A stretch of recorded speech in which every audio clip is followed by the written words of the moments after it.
এই মুহূর্তে রাজ্য রাজনীতির একটি বড়সড় ব্রেকিং নিউজ নিয়ে এসেছি। অবশেষে প্রকাশিত হল বিহার নির্বাচনের চূড়ান্ত ফলাফল।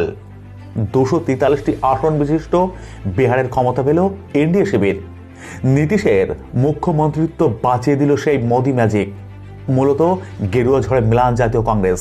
এবার দেখুন কোন দল কতগুলি আসন পেল এই ভিডিওতে। তো ভিডিওটি শুরু করার আগে আপনার কাছে ছোট্ট একটি রিকোয়েস্ট যে ভিডিওটিতে একটি লাইক করবেন, নতুন হলে অবশ্যই চ্যানেলটি সাবস্ক্রাইব করে রাখবেন। বিহারে 243টি আসনের গণনা অবশেষে শেষ হলো। সকাল থেকে শুরু হয়ে রাত পার করে অবশেষে ভোরের দিকে এসে শেষ হলো গণনা। বিহারের ক্ষমতা গেল এনডিএ শিবিরের হাতে। হাড্ডাহাড্ডি লড়াইয়ের পরেও পরাজিত মহাজোট। মূলত বুথ ফেরত সমীক্ষার রিপোর্টকে আরও একবার ভুল প্রমাণ করে বিহারে ফের সরকার গড়তে চলেছে এনডিএ সরকার। জেডিইউ থেকে তারা যদিও আসনও বেশি পেয়েছে। নীতিশ কুমার যে মুখ্যমন্ত্রী তা আগে ঘোষণা করেছিল বিজেপি কেন্দ্রীয় নেতৃত্ব কার্যক্ষেত্রে হয়েছে। তাই এনডিএ জোটে বিজেপি একাই 74টি আসন পেয়েছে। ফলে বিজেপির প্রতিশ্রুতি মতো ধরে নেওয়া যায় নীতিশ কুমারই ফের বিহারের মুখ্যমন্ত্রী হচ্ছেন। 14 ঘন্টার বেশি সময় ধরে গণনা শেষে বিহার সরকার গড়ার দৌড়ে মহাজোটকে পিছনে ফেলে দেয় বিহারের ক্ষমতাসীন এনডিএ। নির্বাচন কমিশনের ওয়েবসাইট অনুযায়ী এনডিএ ম্যাজিক ফিগার 122 অতিক্রম করে আরও 3টি আসন পেয়েছে। অর্থাৎ 243টি আসনের মধ্যে এনডিএ জিতেছে 125টি আসনে। তেজস্বী যাদবের নেতৃত্বাধীন মহাজোট হাড্ডাহাড্ডি লড়াই করেও থেমেছে 110টি আসনে। অন্যান্যরা পেয়েছে বাকি 8টি আসন। 2 দশকের মধ্যে এই প্রথম বিহারে বিজেপি থেকে কম আসন পেল নীতিশের জেডিইউ। গতবারের 71টি আসন থেকে জেডিইউর আসন নেমে এসেছে 43-এ।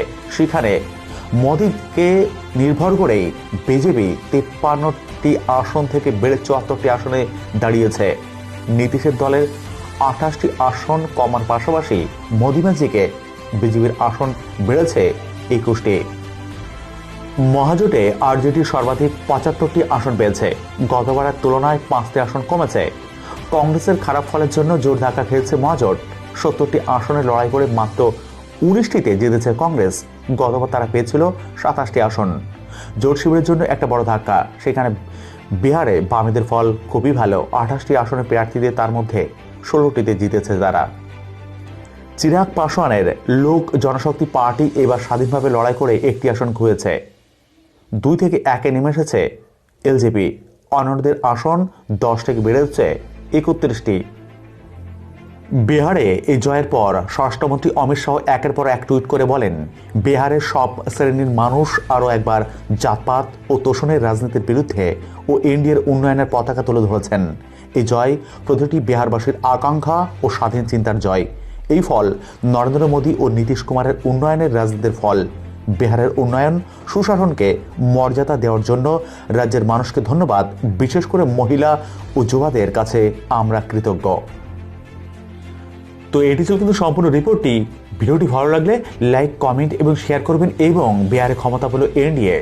নীতিশ কুমারের মুখ্যমন্ত্রিত্ব বাঁচিয়ে দিল সেই মোদি ম্যাজিক। এই প্রসঙ্গে আপনি কি মনে করছেন অবশ্যই কমেন্ট বক্সে লিখবেন। নতুন হলে চ্যানেলটির সঙ্গে জুড়ে থাকবেন, সাবস্ক্রাইব করে রাখবেন চ্যানেলটি। ভিডিওটি দেখার জন্য অসংখ্য ধন্যবাদ।